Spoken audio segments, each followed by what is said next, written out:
RCN. Le son de la différence.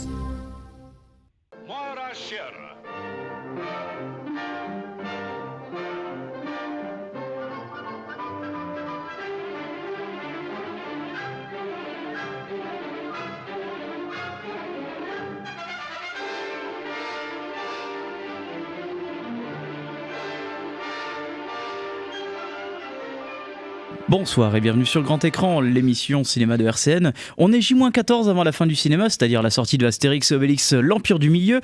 Et on va donc en profiter pour parler d'un vrai film. D'un grand film.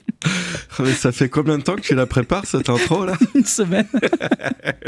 Salut Antoine, comment tu vas ? Très bien, et toi-même ? Ah bah écoute, ça va super. Non, c'est vrai qu'on va parler quand même d'un vrai film, comme je le disais. Ouais, d'un film. D'un grand film, d'un film qui est considéré comme un film majeur de la grande époque, qui n'est pas vraiment de l'âge d'or hollywoodien, hein, disons-le clairement, parce que finalement c'est un film britannique. On va donc parler des Chaussons Rouges, c'est donc de Michael Powell et Emeric Pressburger. Alors on a déjà fait une émission un peu spéciale sur Powell et Pressburger il y a des années de cela, mais on va donc revenir spécialement sur ce film parce qu'il a quand même une sacrée histoire derrière. Absolument, on est en train de parler d'un des films préférés de Scorsese et de Palma. Et Ni pourtant, plus ni moins. nous parlons d'une comédie musicale. Oui. Donc il faut faut comprendre la bête. Que d'ailleurs, les deux s'en sont largement inspirés, hein. Notamment, Très largement. De Palma avait repris certains passages, certains plans des Chaussons Rouges pour un peu calquer sur notamment donc, son Phantom of the Paradise. Tout à fait. Notamment la séquence où en fait Fausto, non je sais plus comment il s'appelle le personnage du fantôme, qui découvre qui à un moment donné se cache derrière un miroir et durant un enregistrement.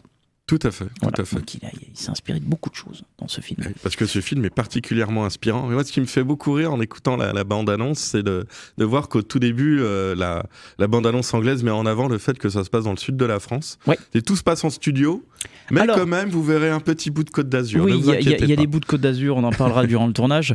Alors c'est vrai qu'en plus, donc, pour revenir un petit peu plus longtemps sur ce film, il faut revenir déjà en fait en 1937. Oui. Car 11 ans avant la sortie. Exactement, parce qu'en fait, Emeric Pressburger en fait a écrit une première version du film en fait à la demande d'un producteur en fait, Alexander Korda, qui souhaitait en fait un rôle pour son épouse Merle Oberon.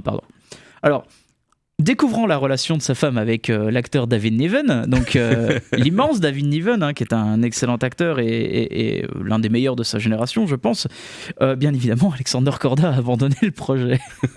Assez rapidement, oui. Plus tard, en fait, donc, souhaitant récupérer les droits, les droits du scénario, donc Powell et Pressburger, en fait, ont fait preuve en fait d'un peu de malice pour le récupérer à Korda, au prix quand même de 18 000 livres, ce qui est plutôt pas mal. Pas rien, ouais, parce qu'ils pensaient que si, ils lui ont dit qu'ils voulaient le récupérer parce qu'ils y tenaient juste. Ça leur tenait à cœur d'avoir ce scénario à eux. Et en fait, si Korda avait su que le scénario allait être tourné, il aurait demandé beaucoup plus pour le racheter. Exactement. Ouais. Les petits filous. Mais ils ont bien fait raison, parce que bon, Alexander Korda, c'était quand même un sacré personnage, qui d'ailleurs inspira en partie un des personnages du film. Absolument. Alors c'est vrai que Powell d'ailleurs pour la mise en place de la production de ce film a exigé en fait donc de son partenaire producteur, donc Pressburger, qui lui est plus à l'écriture, hein, Powell est plus dans la mise en scène, et aussi donc d'une autre société, Rank Productions, qui était donc producteur et distributeur et qui le sera pour ce film. Deux conditions pour faire donc ce long métrage: une danseuse qui devra donc jouer le rôle principal sans recourir donc à une doubleuse, et donc filmer un véritable ballet au lieu de simplement en parler. Alors, de quoi le film parle ? Ça s'inspire donc du conte d'Andersen, Les Chaussons Rouges.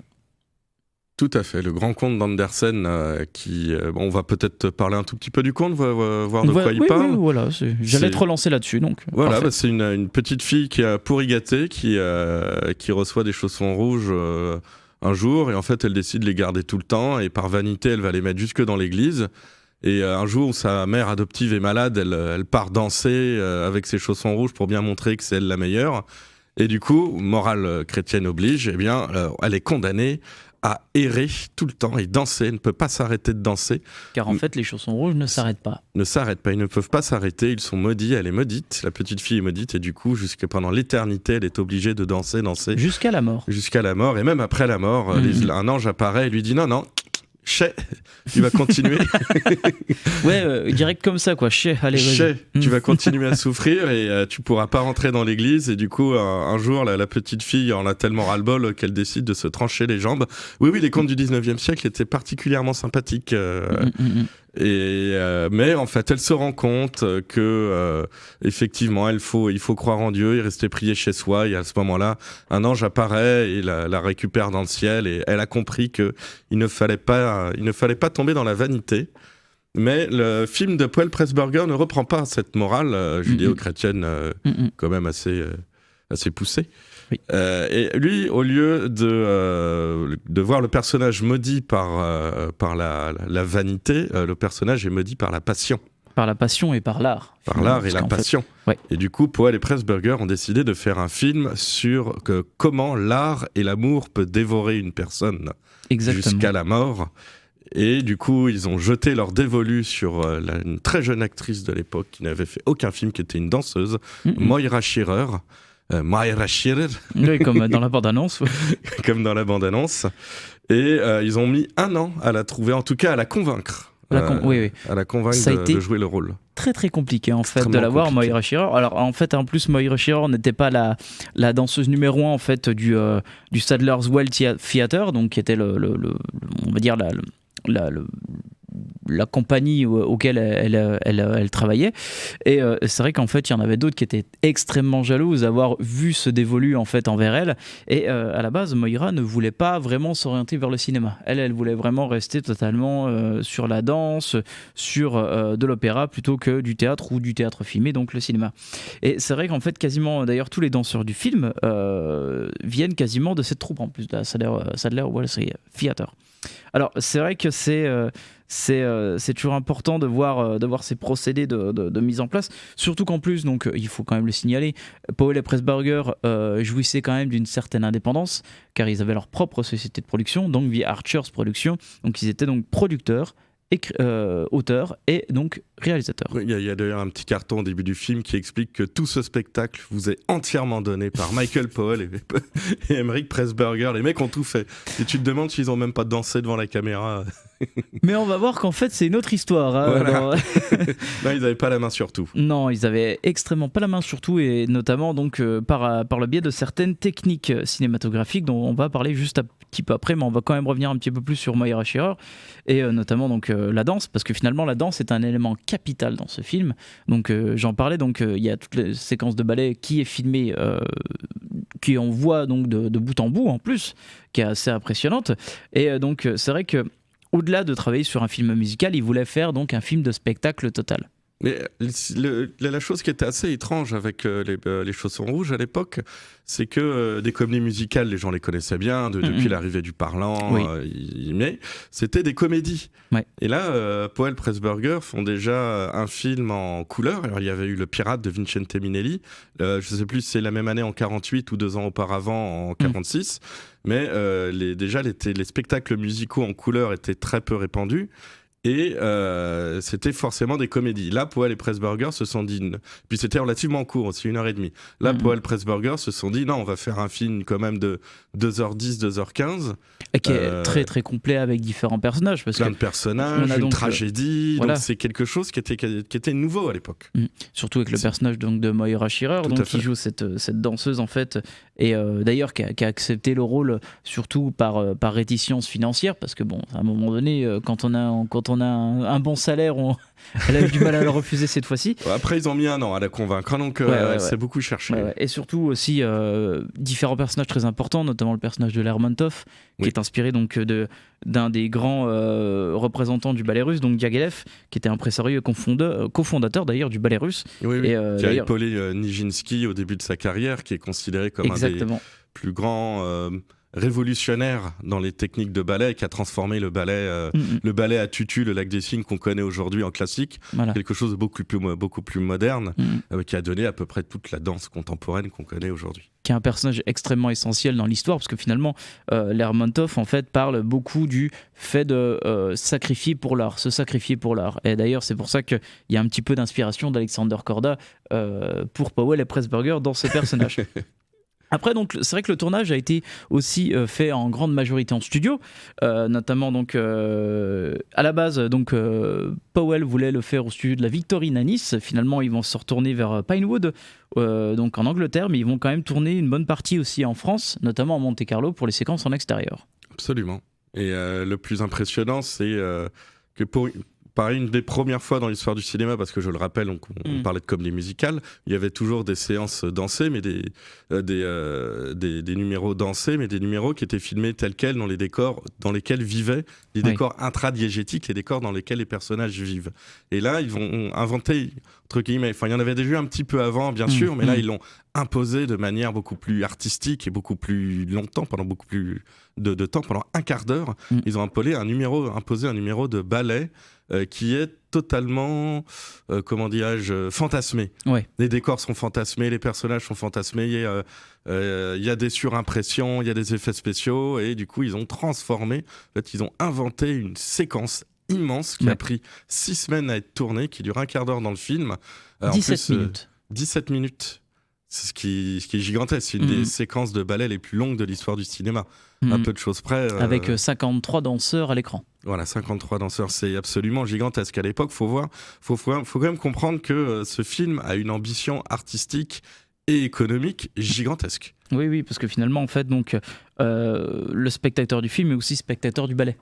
Donc c'est ce que voulait absolument faire donc Powell et Pressburger, donc comme tu disais. Mais on est un film aussi qui donc très éprouvant, parce que finalement c'est un défi en fait, pas seulement pour les réalisateurs, pas seulement par la mise en scène que voulait instaurer Powell, mais aussi pour les acteurs.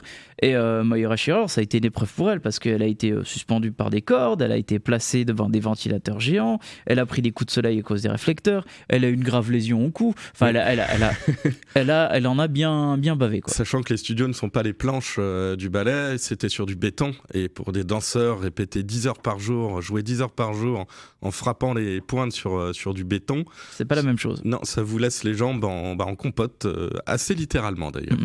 Mais ce n'est pas le seul défi qu'a eu Powell et Pressburger derrière, parce qu'il y a eu beaucoup d'épreuves, il y a eu beaucoup aussi de préparations orageuses dans ce film, notamment au niveau de la musique, car donc leur collaborateur fidèle, le compositeur Alan Gray, en fait, de Powell et Pressburger, a été licencié durant le tournage de ce film, enfin, qui a été licencié durant la préparation du film, pardon, parce que je crois que c'était même pas durant le tournage, parce qu'ils étaient déçus du résultat, en fait.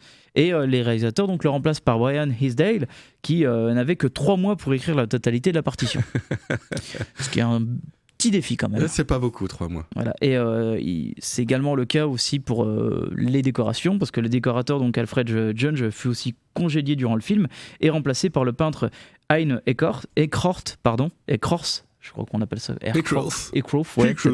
Donc en 6 semaines, lui, il a carrément réalisé donc 120 peintures pour les décors du ballet. Ah oui, il a fait un travail gigantesque. C'est la première fois dans l'histoire du cinéma où on a laissé un peintre de superviser tous les décors d'un film. Oui. Tout simplement. Il a réalisé lui-même un mini-film pour montrer au directeur de la photo, Jack Cardiff, comment il voyait la grande scène du ballet. Ils ont fait un travail de pré-production qui était assez immense, ouais. Immense, que même Hollywood ne faisait pas à l'époque. Du coup, Jack Cardiff, le chef opérateur, est allé à Hollywood pendant 3 mois pour se familiariser avec les comédies musicales, pour se familiariser avec les caméras, parce que Powell et Pressburger avaient envie de faire du Technicolor. Oui, on va y revenir. On va y revenir après, mais du coup, ça a été une préparation extrêmement longue. Il a fait ramener des caméras gigantesques. Qui étaient immenses. Hein. C'était à la base, il fallait 3 techniciens pour les faire tourner, les faire bouger. À peu de choses près, c'était une petite voiture, quoi. Oui, voilà, c'était des trucs qui faisaient minimum 200 kilos. Disons-le très clairement. Alors, c'est vrai que le Technicolor, c'est un élément essentiel pour ce film.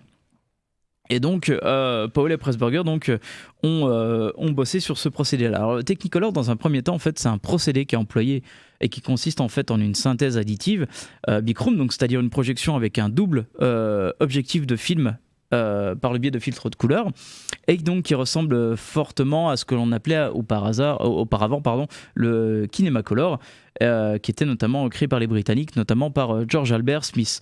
Alors, ce qu'il faut comprendre, c'est que c'était carrément 2 ou 3 caméras dans une seule caméra, donc il faut toutes les faire fonctionner en même temps, vérifier qu'il n'y ait pas de décalage entre les pellicules. C'est exactement ça. Bouger l'engin, c'est horrible. Oui, parce qu'après, il y avait le bichrome, mais après, il y a eu le trichrome. Voilà. Donc le trichrome, lui, a été mis au point finalement en 28, et donc c'est le procédé que va utiliser donc Powell et Pressburger, où là, donc forcément, on a les négatifs, donc rouge, vert, bleu, que l'on connaît maintenant dorénavant. Tout à fait. Sauf qu'aujourd'hui, ça tient dans une main. Oui. À l'époque, ça tenait pas dans un bus. C'est ça. Donc, c'est vrai que la sensibilité du rouge, la sensibilité du vert, la sensibilité du bleu, donc permettait d'avoir un formidable panel de couleurs, chose que certaines caméras n'arrivaient jamais à avoir auparavant. Bien sûr, mais pour ça, il faut voir justement les couleurs de ce film de cette époque-là. On va parler plus précisément des chaussons rouges, mais la plupart des comédies musicales, il faut les comparer aux pellicules uniques des années 60 ou 70 qui paraissent beaucoup plus ternes, qui ont leur propre beauté, bien entendu. Mais il est vrai que le Technicolor fait rejaillir la couleur, c'est une explosion. C'est quelque chose d'assez unique pendant 15-20 ans, ça a été très... Oui, et il faut le savoir que le cinéma a toujours été en principe évolutif, notamment des années 20 jusqu'aux années 60. On a eu donc l'explosion notamment donc, de l'apparition du son, on a eu l'apparition de la couleur, on a eu le Technicolor, on a eu après les différentes versions de Cinémascope, de Panavision, qui permettaient de se différencier de l'apparition de la télévision, bien évidemment. Donc éviter le format principe basique du format carré 4 tiers qui était devenu finalement le format habituel de la petite lucarne. Et donc le cinéma va partir sur après des immenses écrans géants qui vont permettre notamment de développer les grandes œuvres hollywoodiennes que voulait faire notamment avec le Peplum et compagnie. Et Avatar. Si on veut. C'est une évolution du cinéma aussi. C'est une évolution technique aussi. Exactement.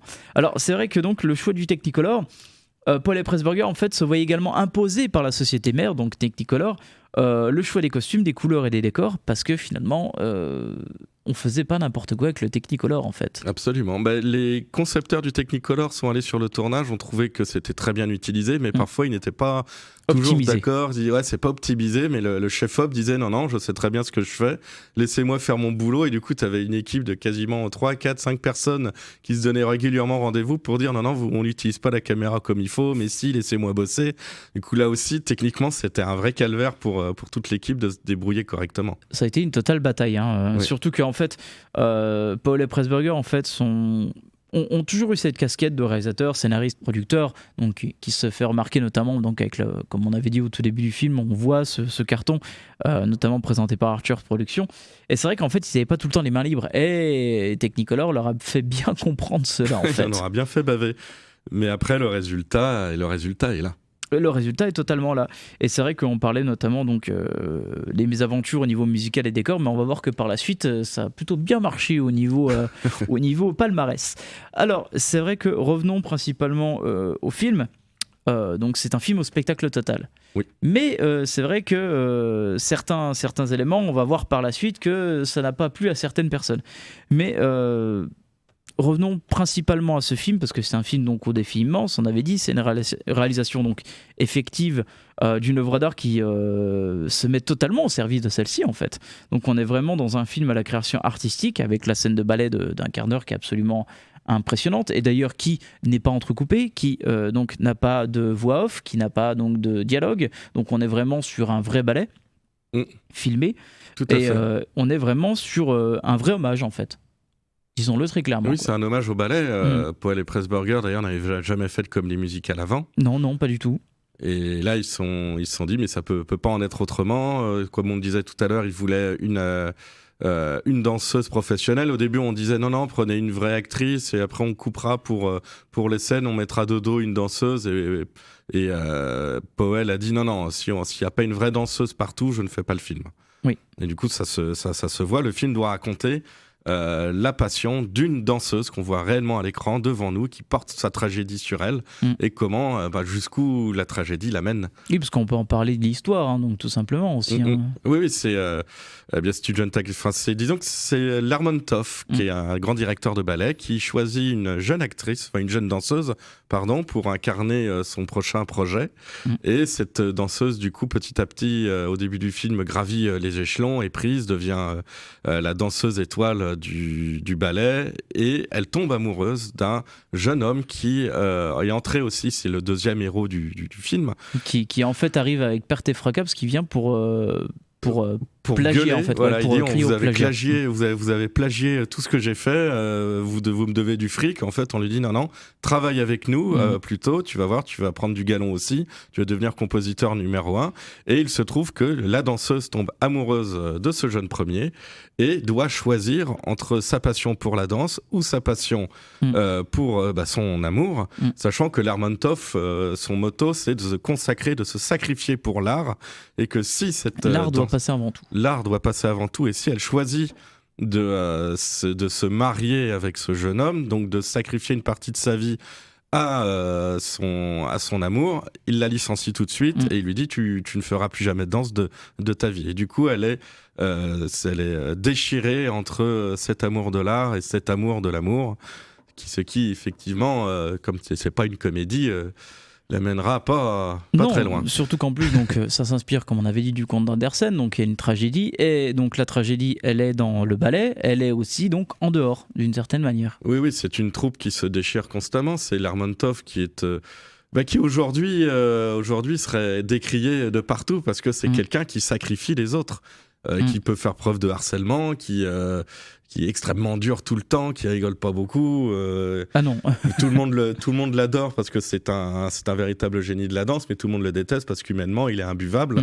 Et du coup, pendant tout le film, tu as cette violence qui parsème. Voilà, c'est surtout ça, c'est le développement en fait de l'art dans ce film. En fait, ça doit être issu d'un dévouement en fait violent, c'est-à-dire que finalement les émotions passent après. On doit être dans cette hiérarchie totale et les émotions viennent de la violence. Oui. C'est parce qu'on fait éclater un acte de violence qu'enfin on peut trouver une émotion. D'ailleurs, on pourra en parler dans la mise en scène tout à l'heure, mais il y a un travail dans le montage qui renforce cette violence. Et c'est pour ça que d'ailleurs ça a beaucoup inspiré beaucoup de réalisateurs par la suite, parce que forcément ce dévouement artistique est compréhensible pour certains réalisateurs qui ne font que parler et que vivre au cinéma, comme Scorsese ou De Palma. Tout à fait. Alors c'est vrai que à côté de cela, le film, au-delà de parler de l'art, a des thématiques donc contradictions indissociables, c'est-à-dire renoncer l'amour pour l'art ou l'inverse donc, mais il y a aussi la notion de sacrifice dans la création artistique. Donc le personnage de Lermontov est très très important dans ce film en fait, parce qu'il le représente de toutes ses pores en fait, et donc c'est orienté par l'écriture propre à la tragédie, puisque finalement tout ce qui est ballet a énormément de rapports sur la dramaturgie, la tragédie grecque, et cela se ressent forcément aussi dans les contes d'Andersen, parce que c'est toujours aussi des questions sur la morale de l'histoire, et le film en fait n'y empêche pas non plus. Mais dans le conte d'Andersen, l'antagoniste, c'est le personnage principal lui-même. C'est la petite fille qui doit comprendre qu'il faut jeter sa vanité, se rapprocher de Dieu pour avoir sa rédemption. Là, dans le film, l'antagoniste est bel et bien réel, il est bien vivant, mais ça peut pas être considéré comme un méchant. C'est un antagoniste, mais comme le disait Hitchcock ou autre, meilleur est le méchant, meilleur sera le film. Et du coup, on se rend compte que ce personnage-là ne veut pas faire le mal, il veut l'art, il veut la passion, il veut quelque chose de grand, il veut faire plaisir à son spectateur, il veut aussi faire plaisir à son ego, bien entendu, mais il a un dessein qui n'est pas de détruire mais de construire. Malheureusement, cette construction passe par la destruction des autres. C'est ça. Et c'est là où justement ce personnage-là est beau, il est puissant, lui aussi il souffre constamment, ça se voit, il est mal dans sa peau, il y a des plans où on le voit éclairé comme dans un film d'horreur quasiment, clairement. D'un clair-obscur les très Chaussons violent. Rouges a inspiré beaucoup aussi l'horreur, notamment par le biais de certains films de la Hammer sur le travail de la lumière en fait. Oui, c'est pour ça qu'on parlait tout à l'heure du Technicolor, mais il faut aussi parler de l'absence de couleurs, c'est-à-dire des clairs-obscurs dans le film qui ont une importance capitale pour montrer les parts d'ombre des personnages, pour montrer la différence entre joie et violence, et du coup couleur et noir. Et effectivement, il y a beaucoup. C'est un film qui a apporté beaucoup au cinéma. Oui, totalement. Et d'ailleurs, qui a apporté beaucoup à Powell et Pressburger par la suite. Mais c'est vrai qu'en fait, par le biais de ce que tu as raconté aussi, on peut le revoir aussi par le biais de l'histoire, donc par le biais du scénario. Parce que finalement, sur le principe d'un récit cadre, parce que finalement, c'est beaucoup ça aussi dans ce film, c'est finalement, on a vraiment, par rapport à des situations, des personnages et de la mise en place, il y a toujours une distance avec l'intrigue originale en fait, parce qu'elle multiplie les fausses pistes. On a donc le début, l'histoire avec le plagiat, on a l'intégration de Vicky Page dans le ballet. Oui, au début on pourrait croire que c'est un film sur le ballet et comment réussir à devenir danseuse étoile. Et en fait ça fait glisser constamment le récit vers le drame en fait. Exactement, c'est là où c'est extrêmement fin, où c'est magnifique, on pourrait croire que c'est un récit de gloire alors qu'en fait c'est le récit d'une chute. Oui. Mais c'est fait d'une manière très fine parce que tous les personnages sont constamment en tension tout le long du film, et du coup quand le scénario glisse vers la tragédie, on s'en rend compte, mais ça ne choque pas le spectateur. On se rend compte que c'était évident depuis le début, et que Powell et Pressburger passent leur temps justement à faire des foreshadowing. Par exemple, quand elle tombe amoureuse de Julian, le compositeur, ils sont à Monte Carlo et il y a un train qui passe juste en dessous d'eux, sachant que c'est ce même train qui apportera le drame à la fin du film. Voilà. Non, mais c'est vrai que c'est toujours intéressant la façon dont Powell et Pressburger arrivent à mettre ça, surtout Pressburger donc à l'écriture, mais aussi Michael Powell à la mise en scène. Oui, la mise en scène, elle est assez extraordinaire. Il y a, dans le montage, par exemple, on voit Lermontov qui s'approche d'un miroir, et c'est ce que Scorsese explique dans un petit documentaire où il s'apprête à fracasser le miroir, et simplement le plan coupe au moment où le point arrive. Donc on suppose que pendant le tournage, il n'a pas fracassé le miroir, il s'est arrêté quelques centimètres avant. Et dans le montage, ça coupe, et le plan immédiatement après, c'est le point qui est déjà à l'intérieur de la vitre brisé. Et du coup, ça accélère en fait avec le bruit, parce qu'il rajoute un bruit de fracas, et ça accélère quelque part le coup de poing dans la vitre. Et l'œil ne se rend pas compte que le poing ne fracasse pas réellement. Mais on a une accélération de violence. Et on le voit plusieurs fois aussi encore dans le film, dans la réalisation, où tout d'un coup la caméra coupe, un personnage avance, la caméra coupe, elle monte les yeux qui avancent, la caméra coupe, ça monte les jambes qui elles reculent, et du coup on a une accélération du mouvement qui permet une accélération de l'histoire, de tout dynamiser. Et effectivement le film est d'une densité absolument exceptionnelle.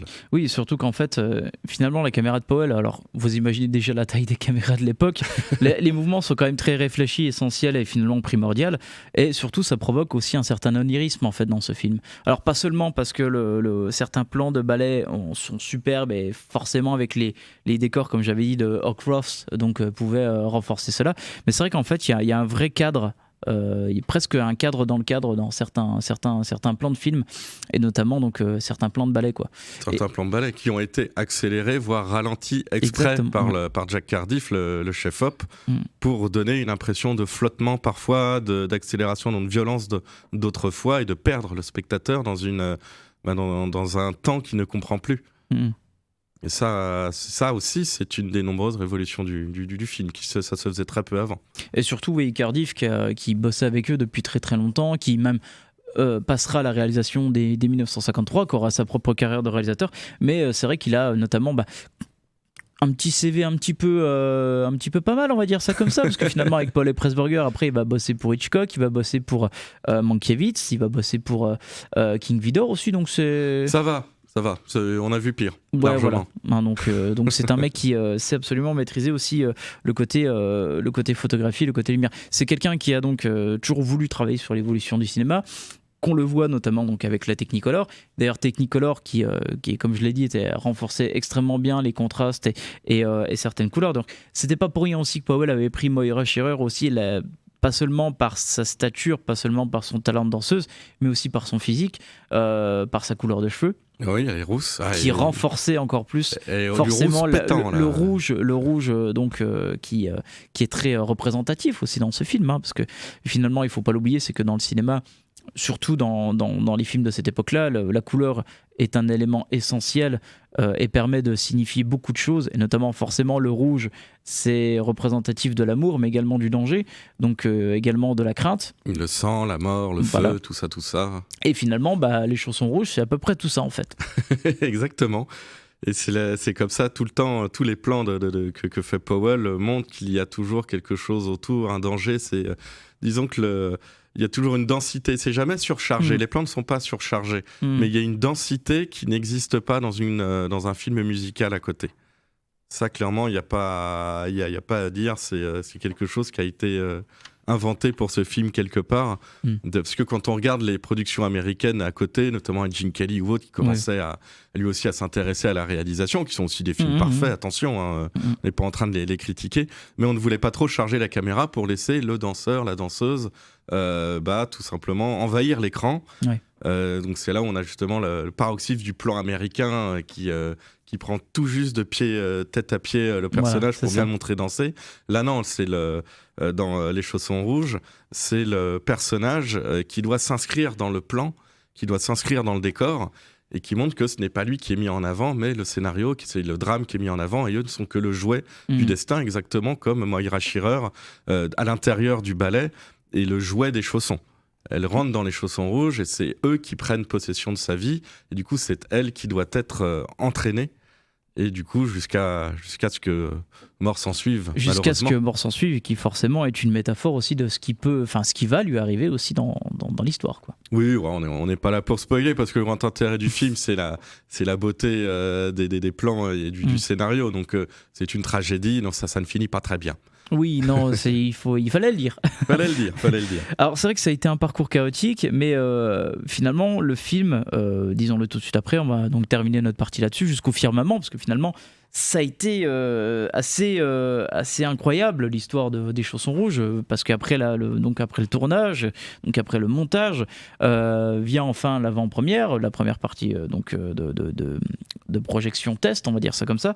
Et c'est vrai que donc rappelez-vous, donc j'avais parlé aussi que il n'y avait pas que Archers Productions dans le budget de ce film. Il y avait aussi Rank, et Rank qui s'occupait également de la distribution. Alors Rank. Comment planter un film en quelques leçons. En quelques leçons également, parce que Rank, en fait, dès la première du film, ils sont particulièrement déçus de l'œuvre. Ils ne trouvent aucun intérêt à ce qu'a fait Powell et Pressburger durant tout le film, qui est un film qui dure d'à peu près 2h... 2h15. 2h15, ouais, voilà. Ce qui pour l'époque est impossible pour un numéro musical. Oui. Normalement, c'est 1h30 point barre. Oui, 1h40 si tu veux, mais pas plus. Parce que c'est ça la particularité des Chaussons Rouges, c'est qu'il y a une histoire, mais il y a aussi donc le ballet derrière. Tout à fait. Un gros quart d'heure, 17 minutes de ballet entier, et ça, il n'a pas compris. Non, ils n'ont pas absolument compris là-dessus, et d'ailleurs ils étaient donc tellement déçus de ce qu'avait proposé Powell et Pressburger qu'ils ont donc d'abord refusé de le sortir en salle, ni plus ni moins. C'est-à-dire non, merci, au revoir, on s'en va, on retire nos billes et merci, au revoir. Voilà, parce que distribuer un film coûte énormément d'argent, faut faire la publicité, faut faire les pellicules, faut tout organiser. Alors, du coup, ils se sont dit on arrête les frais ici. Alors, il y a une certaine bataille avec Powell et Pressburger. Finalement, donc Les Chaussons Rouges n'aura seulement droit qu'à une simple séance de minuit. Et du coup, sans aucune publicité. C'est-à-dire que comme les séries Z de l'époque. Voilà, et c'est-à-dire que même aucune affiche n'a été faite pour ce film. C'est comme si on mettait Avatar avec autant de... dans les mêmes salles que des films... à Gérardmer. Voilà, à Gérardmer, ou des films qui sortirent quasiment jamais en France. Oui. Donc à l'époque, c'était un sacré scandale quand même. Oui, non, c'était un scandale, oui et non, parce que finalement, ça arrivait à beaucoup de films à cette époque-là. Donc c'était beaucoup plus dur, beaucoup plus violent en termes de choix artistiques faits par les productions à cette époque-là.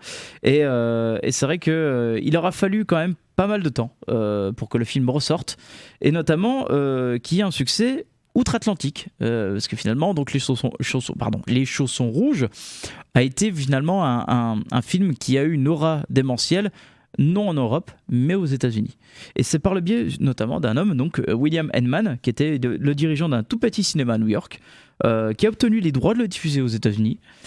Et donc il a eu un tel succès dans son cinéma en fait qu'il provoqua donc une longue durée de sortie d'affiches donc de 2 ans en fait, de sortie en salle de 2 ans. 110 semaines quand même, le truc donc, de suite, c'est énorme. Grâce à ça, en fait, il a obligé les producteurs britanniques à le ressortir. En grande pompe. En grande pompe. Et du coup, ça sur ces 2 dernières années, donc les 2 années d'après, donc c'est absolument incroyable. Le film aux États-Unis est sorti en plus grande pompe en 1951, 3 ans après sa sortie officielle. C'est ça, et surtout qu'en fait, donc les Chaussons Rouges, pourtant, sont passés aux Oscars. Car rappelez-vous, j'avais parlé donc que les décors et la musique a été changés, mais Brian Hinsdale et donc Hawcroft ont obtenu un Oscar donc de la meilleure musique et aussi des meilleurs décors. Oui, le film a été nommé aux Oscars du meilleur film aussi. Oui. Meilleur scénario, enfin un peu. Les gens se sont rendus compte que c'était une claque visuelle, que c'était une claque cinématographique. Mais il a fallu du temps. Mais il a fallu beaucoup de temps, oui. Et Rank s'en mordait un peu. Bah oui, là, dans ces cas-là. Alors, c'est vrai qu'en plus, je le trouve très intéressant parce que c'est un film qui est devenu totalement légendaire, on en parlait juste avant, mais surtout, en fait, ça a permis, notamment à un gars comme William Hedman, en fait, ce qui est très intéressant là-dessus, c'est que il a permis donc en fait de pousser de jeunes réals finalement à voir ce genre de film, et notamment des gars comme Martin Scorsese ou Brian De Palma n'auraient peut-être jamais vu ce film sans cela, quoi.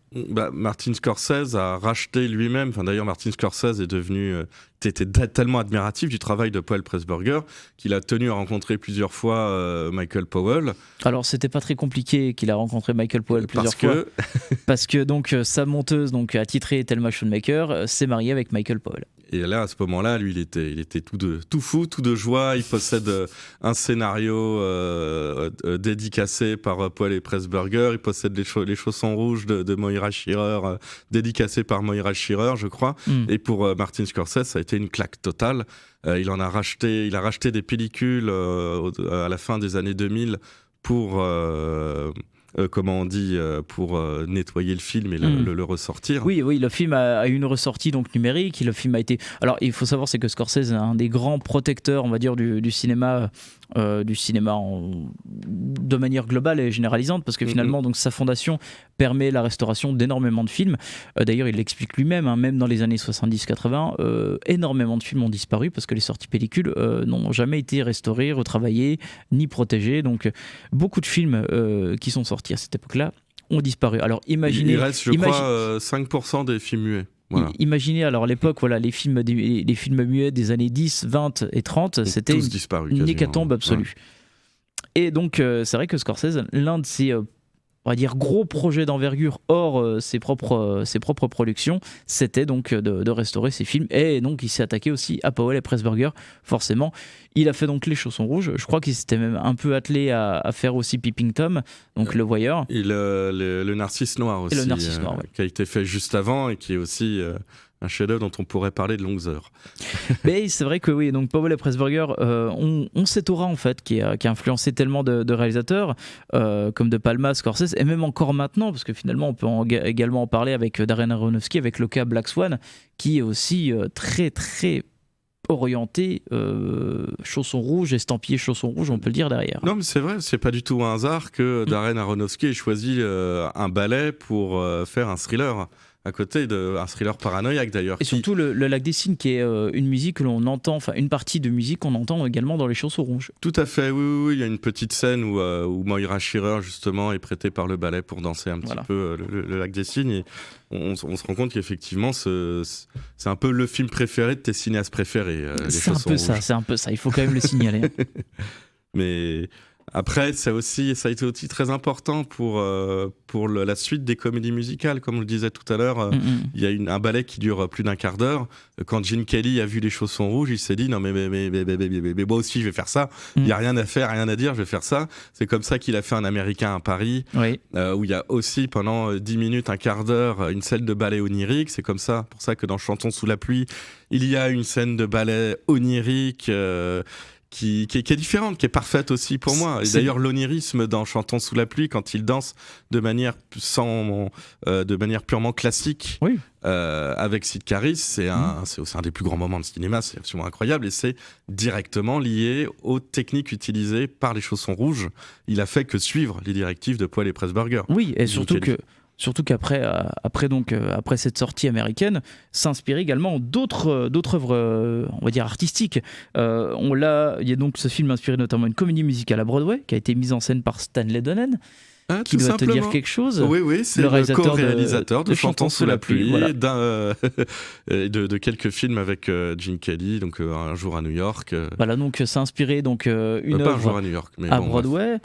Ça a aussi inspiré donc un ballet irlandais donc qui s'appelle Diaghilev on the Red Shoes. Donc forcément là, on sort même carrément le nom de l'auteur, du co-créateur, donc cofondateur du ballet russe.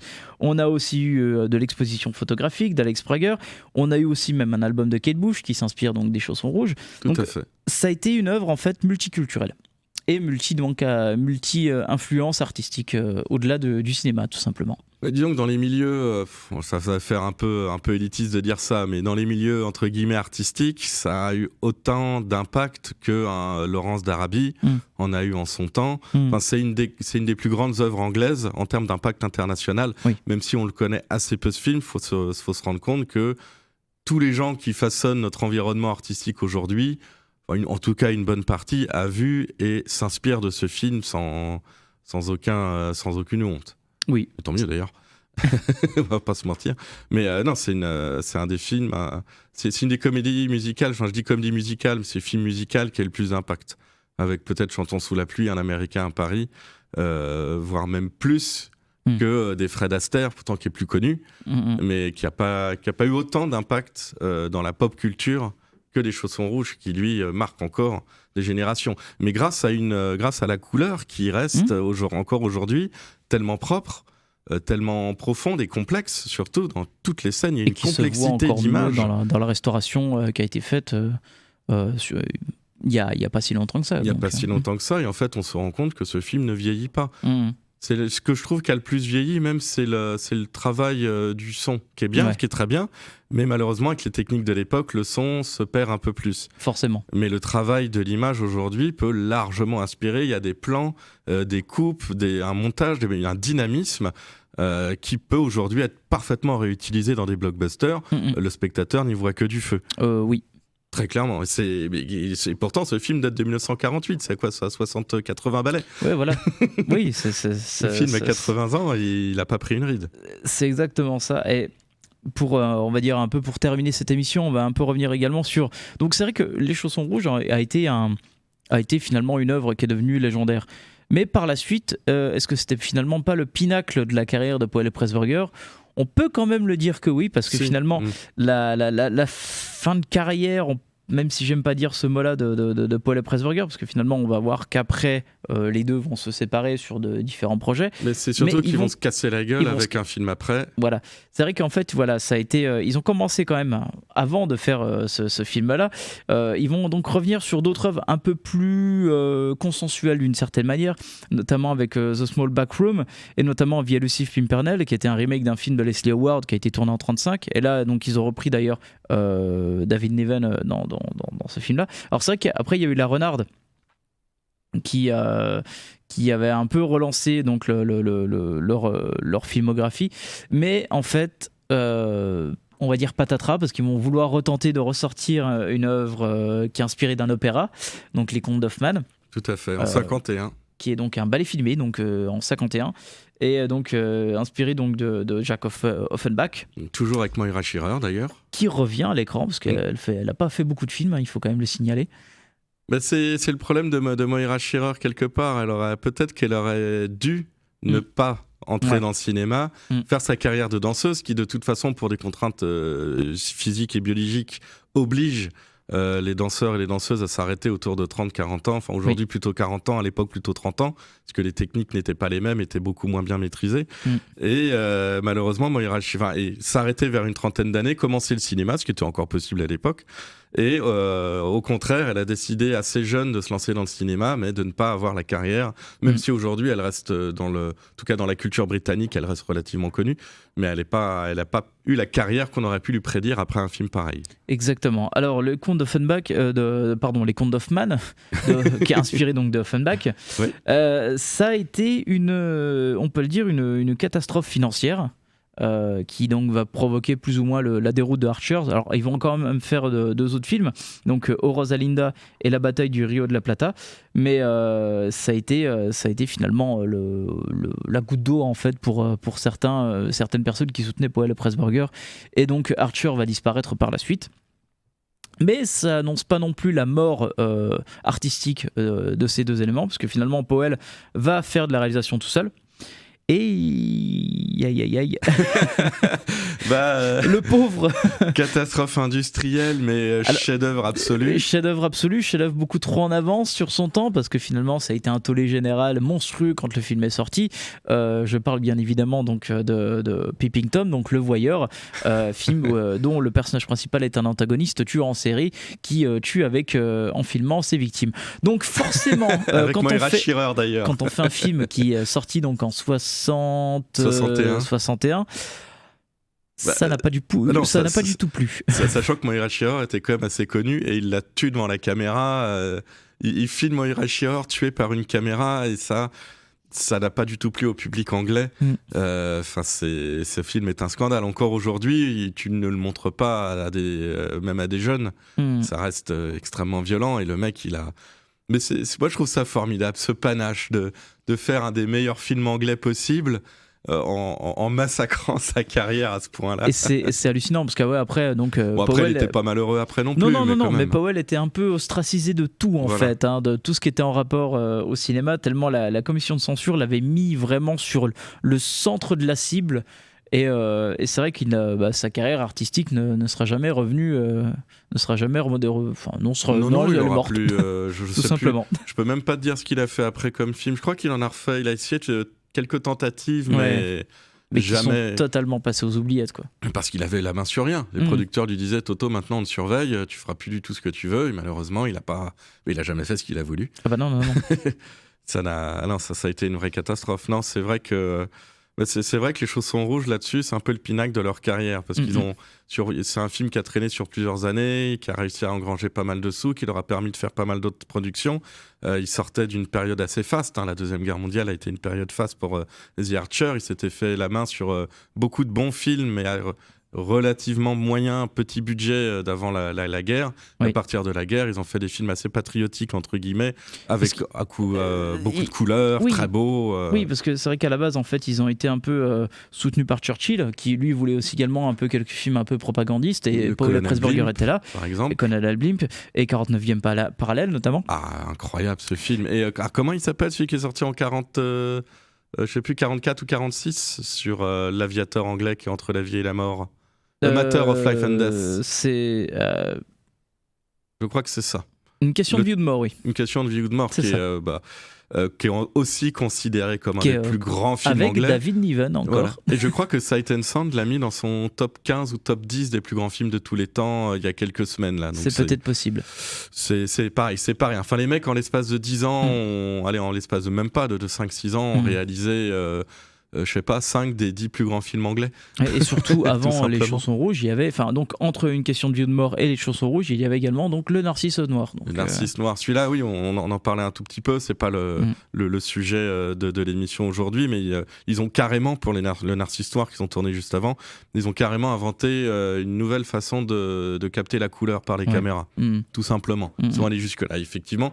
Moi, je préfère peut-être une légère préférence personnellement pour le Narcisse Noir par rapport aux Chansons Rouges, photo finish, mais il faut aussi le spectateur, les auditeurs ont envie de voir Les Chaussons Rouges et apprécient ce film, qu'ils aillent regarder de toute urgence le Narcisse Noir, qu'ils regardent aussi Peeping Tom, Colonel Blimp, 49e parallèle, Une question de vie ou de mort. C'est le pinacle du film anglais quasiment. Il faudra attendre des Carol Reed, voire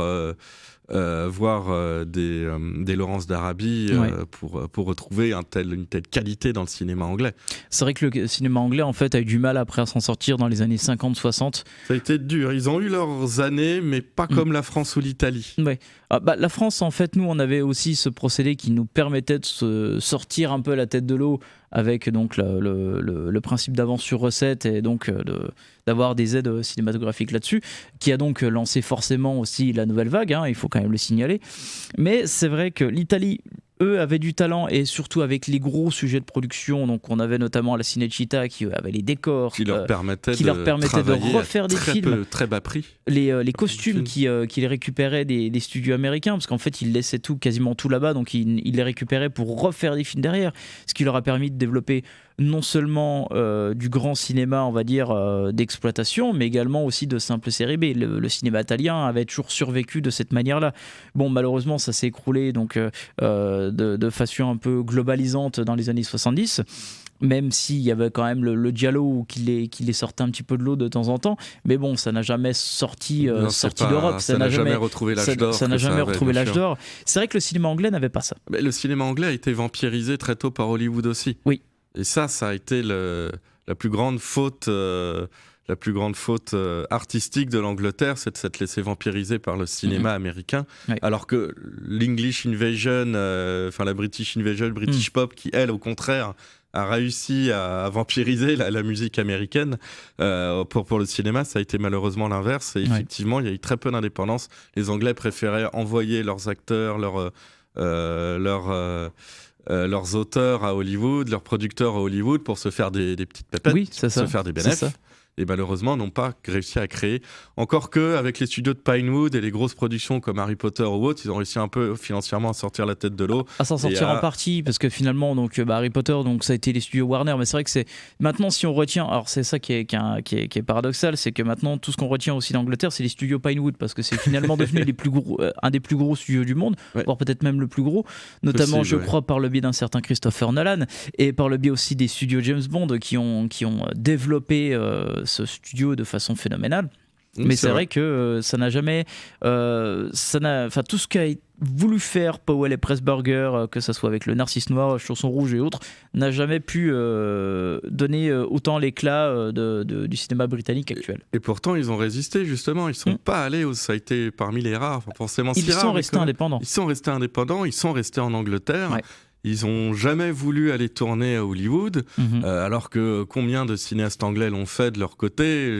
Et combien le feront encore. Ne serait-ce que Hitchcock ou Cary Grant, qui sont parmi les deux personnages les plus connus de cette époque, sont anglais, ont l'accent anglais qu'ils cachent dans leur film, mais eux, Emmerich et Pressburger, Pressburger et Michael Powell, ont choisi de rester en Angleterre et en tirer le meilleur, tout simplement. Oui, mais ce fut donc pas un parcours semé d'embûches, comme on peut le dire, mais c'était totalement une pente vertigineuse. Ah ouais, non, c'était un pari extrêmement risqué, et c'est ce qu'ils ont fait. Rien que pour ça, je trouve que donner une chance de regarder au film de Powell Pressburger, c'est aussi donner une chance à un cinéma anglais qui a voulu résister face aux sirènes d'Hollywood et qui n'a pas voulu se laisser entraîner de l'autre côté de l'Atlantique, alors que pour eux, c'était beaucoup trop facile même de le faire. C'est pour ça aussi que j'encourage beaucoup de voir ces films, de les conserver, de les encourager, parce que c'est aussi encourager une forme d'indépendance du cinéma. Voilà, c'est surtout ça aussi que l'on retient surtout de chez Powell et Pressburger, et qui est forcément remarqué avec Les Chaussons Rouges. C'est cette mention, donc écrit, produit et dirigé par Michael Powell et Emmerich Pressburger, qui donc témoigne forcément leur totale implication sur le projet, mais aussi sur le biais de montrer que leur signature, c'est une façon de montrer leur totale indépendance. C'est de véritables auteurs. Voilà, on est sur les ambitions artistiques et la volonté d'indépendance, et c'est ce qu'ils ont réussi avec brio avec les Chaussons Rouges, mais qui forcément n'a pas toujours été le cas au fil des ans. Absolument. Voilà. Alors pour le coup, donc on va s'arrêter là-dessus. On va faire donc un petit morceau, un morceau issu du Lac des Cygnes, tout simplement, qui est en hommage donc à tout ce que représente ce film, à tout ce que voulu représenter Powell et Pressburger donc dans cette œuvre, qui est non seulement un hommage sur le ballet russe, mais surtout un hommage en fait à l'art de manière générale. Et donc on revient la semaine prochaine avec un tout autre sujet, n'est-ce pas, Antoine ? Ah oui ? Non, c'était une blague en fait, je sais pas encore. On est dans l'impro totale. On fera peut-être une spéciale Astérix. Je sais pas. Ah ouais, on va fêter la sortie en grande pompe. On va fêter la fin du cinéma, tout simplement. 60 millions de budget, ça va être le plus gros. C'est le plus gros budget français depuis peut-être le dernier Astérix en 2008. On va s'arrêter là-dessus. Merci Antoine. Je vous en prie. On s'arrête donc là-dessus. Merci à la régie et on revient donc la semaine prochaine. Ciao.